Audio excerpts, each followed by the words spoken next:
Alright, so we are here with round one, and I was lucky enough to win the die roll. And, oh man, this hand is kind of sketchy. See if we can get any information here. Nothing. Alright. I think if I didn't have a Scryland, I would keep it, and... Or if I didn't have a Scryland, I would not keep it, but the fact that I have a Scryland is kind of tempting me to keep it, but it's like, what am I really trying to accomplish with this? I'm certainly not going to beat them down with a Burning Tree Emissary.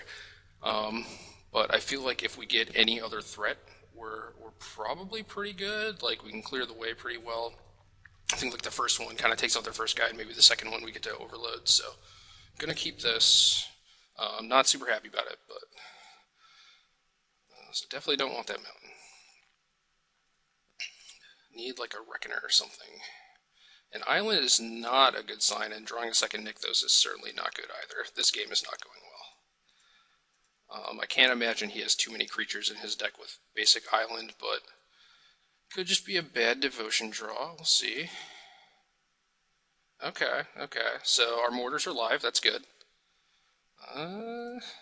Temple could be anything. Dreadbore. I don't think I need another removal spell.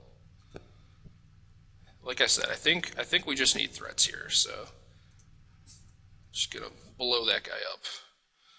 Get him for 2. Maybe we can draw a Phoenix or something. That'd be sweet. And then overload mortars. Night Veil. Yep. Okay. So at this point, it is a question of whether or not I feel like I'm better off just killing this thing so he doesn't get to ride any sort of advantage off this. But I don't think he's going to be able to play much with it. And the stuff that he is going to be able to play, I can probably just overload to kill. So I think we're just going to pump the brakes a little bit. Try and get back in the game with this. And hopefully that gives us some turns to buy some big threats. I remember this matchup being not that good, just because Master Waves was really tough to kill. And especially if they have Hall of Triumph, like sometimes you just kill their master and they still have a bunch of guys anyway. So, well, that's my Phoenix. I wanted that. What a jerk.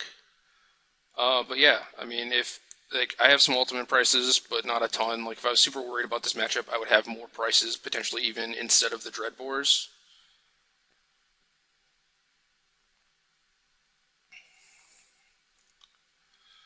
Okay. It's not great for us. An Eidolon, that is also not great for us. This is kind of embarrassing how bad this game is going.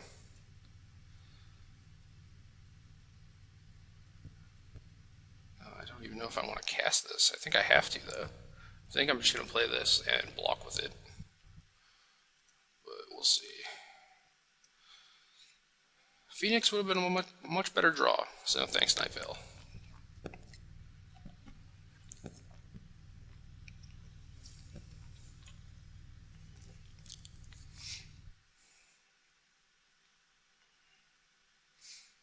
Okay, so the Hall, that's going to deal me a ton of damage.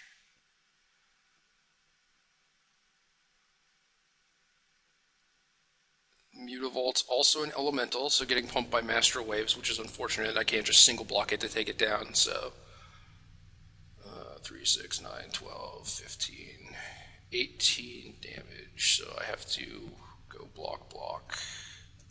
I can't double up on this Mutavault, which is awkward because I guess if I overload mortars, he's gonna have Master and Mutavault to kill me. So I'm drawing dead, I believe.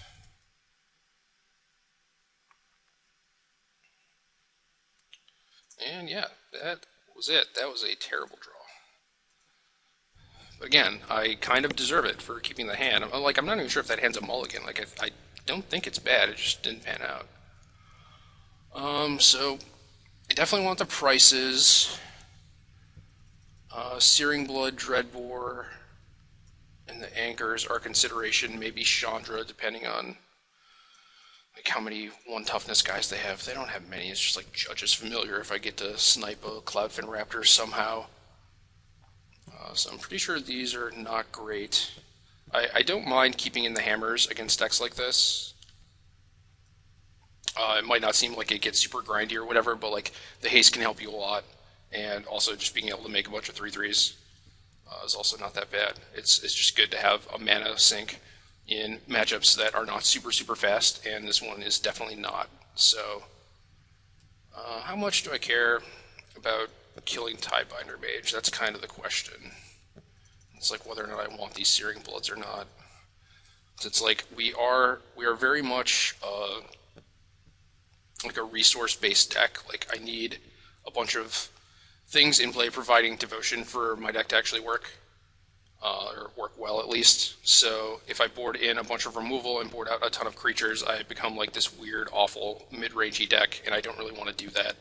Um, I don't know, like Burning Trees could probably come out potentially. Like they don't beat through Nightveil Spectre particularly well or anything, and Frostburn Weird and stuff. So these are not great, and they die to my angers also. So I don't know. Maybe the best plan is to just be this weird mid-rangey deck. It's like kind of how I've set up my deck to be.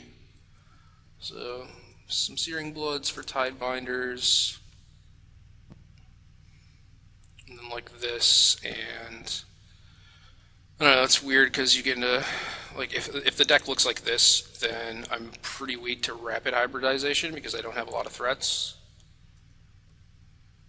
But like these threats are not particularly good against him. It is very possible that if I had more prices and could consistently kill Master, that I would want to just keep the 2 drops and like not board in Angers and then just use Ultimate Price and just like keep nickel and diming him.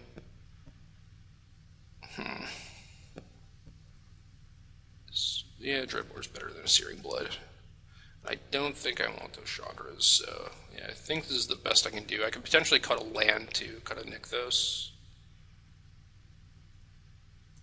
just because the games are going to be grindier and I'm siding out a bunch of devotion stuff, so we'll try that. Now we have one lander. It's got a bunch of sweet spells, obviously. Most one landers do. Into another one lander. And this is pretty awful.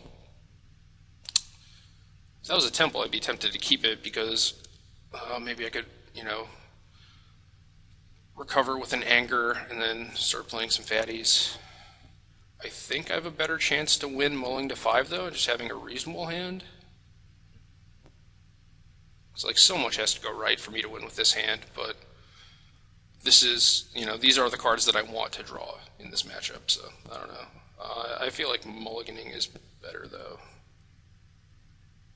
It's like I would much rather mulligan into like any 3 land 5 card hand.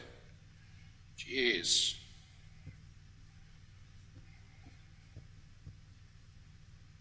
Yeah, I guess I keep this. It was like similar to the last one where I had a threat and some removal in the top end, so not too upset, I guess. Alright. Not going to be playing much Magic in this one, I'm guessing. And you know that his draw's pretty good if he's running out the raw Tidebinder on turn 2. Ah, the Nykthos. There it is. Yeah. I'm going to kill this flyer because next turn if he plays like a Night Veil or something, I'm not going to have a good Searing Blood target if I kill, the bigger creature or whatever. So, yeah, kill the Raptor.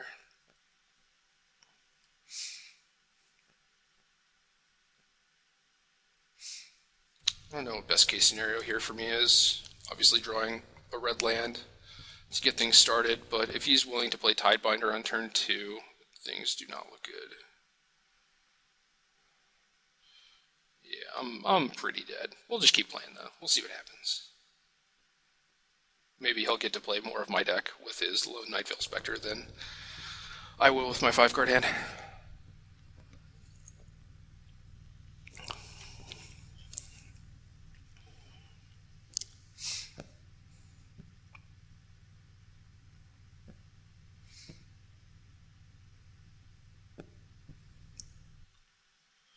And a hammer. I think this is it. I think that's going to do it. Um, yeah, I don't know. Obviously, not the best showing. Hopefully, we can rally back.